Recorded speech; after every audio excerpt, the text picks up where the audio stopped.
come true. I don't even know how to explain it. You know, the acting's been phenomenal. Bill, Jade, you guys have been awesome. I mean, it's just been one of the best experiences of my life. The set's been super fun to be on. It had been kind of sitting on the back burner for a while. We were actually going to do it last year at this time.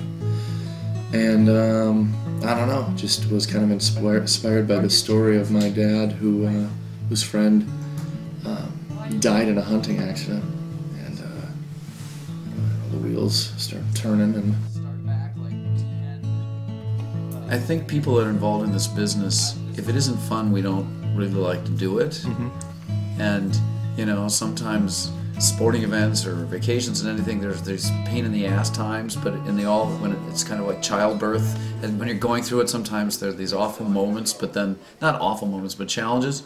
And in the end, they're quickly forgotten the moment you reconnect with the people you meet on projects like this, or when you're sitting in a theater looking at a project like this. So for me, it has been really fun. It was nice having really good talent all around. Nick Hilliard on camera, Colvin on sound. Bill is a really good active director, and I think all the performances were good, so yeah, it was a good experience. Meredith, what was it like to be his assistant? Is he just kind of boss you around, or what?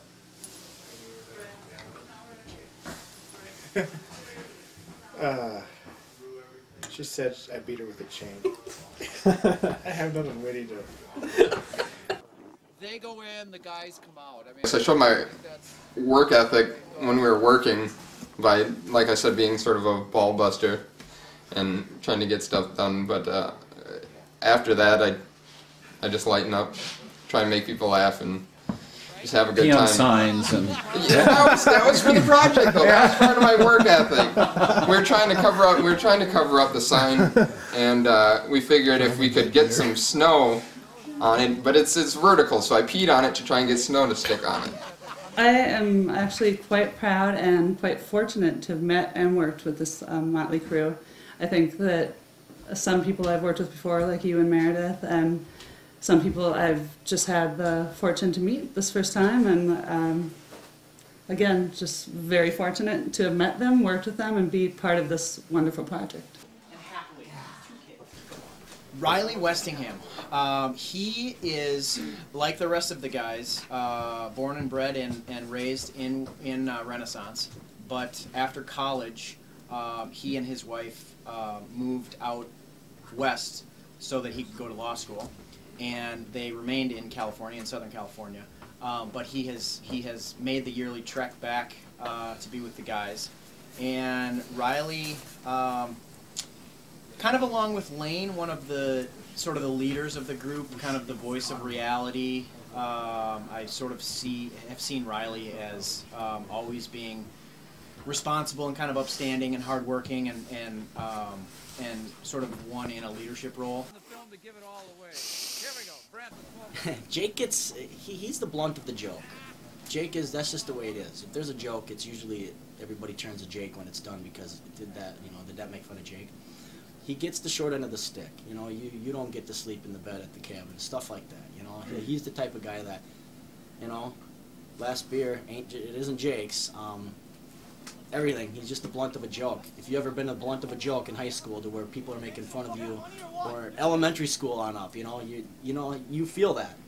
So that's who he is. It doesn't have to be with his hunting buddies. Even back in school, he was the blunt of jokes. I got offered the part in the film. I said, let's do it in 1 month. Let's get it going. I was so excited for the story. It was a great story. Well written, well structured.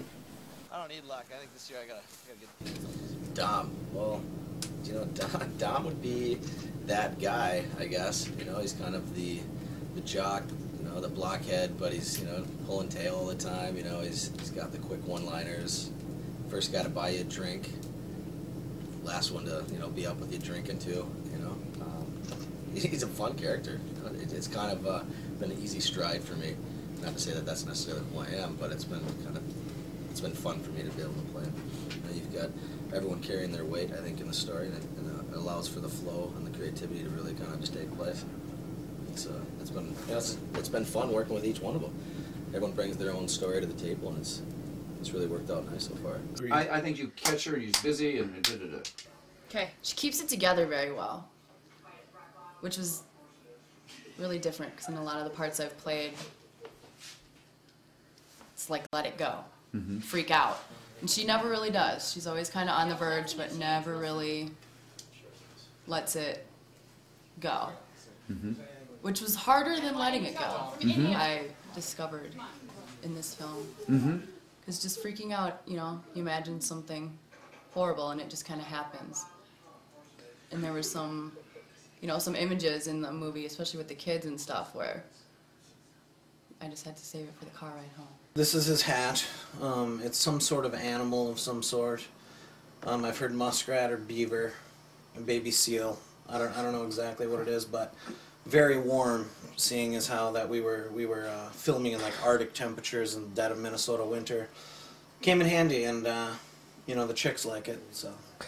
They do that, boom. And I think there's sort of a philosophy that happens after a couple days into a project, whether it's 3 days or 5 days or 5 months, that sometimes things gain momentum and sometimes things fizzle.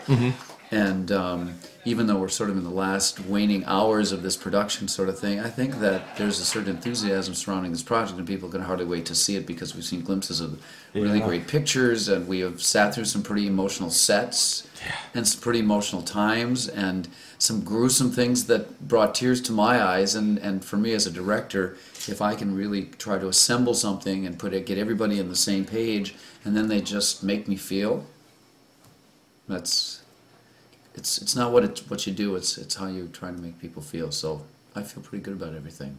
It's cold. Really freaking cold out. The weather was horrible. Oh gosh. I didn't tell you guys, but the one day we shot outside and I brought it back in there and the screen was dead for about half an hour. Scared the crap out of me. It was a lot of fun. I felt really safe, and you know, just kind of being on my territory. I knew that we were free to kind of do what we needed to do to get this thing done.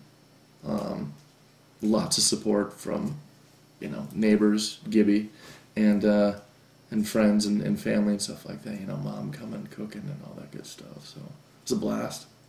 I think that this particular project has exceeded my expectations. I think in the end, when it ends up on the screen, it will look like a film that cost much more than it actually cost. And you know, I don't think dollars even can buy you the things that it really takes to make a really good film. You stick with a great story and you throw a bunch of really good people together that are willing to do anything, including drag a dead deer along a road or lay in a freezing freaking car with blood smeared all over their face, or quite frankly, let the camera roll and divulge some true, incredible, truthful feelings. I think that's really great. Really great. I'm really pleased. Good. Really pleased. There's nothing I am not pleased about. We are digging it. Here's our goal. Shoot this same exact thing 3 times. I actually studied smoking pot before this, and what I would do is I would go buy pot and smoke it. A lot.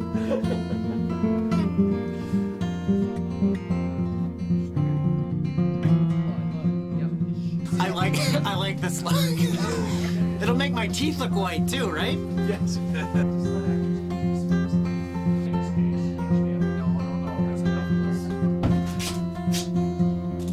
Footage. With the horse. Bring one of the black ones.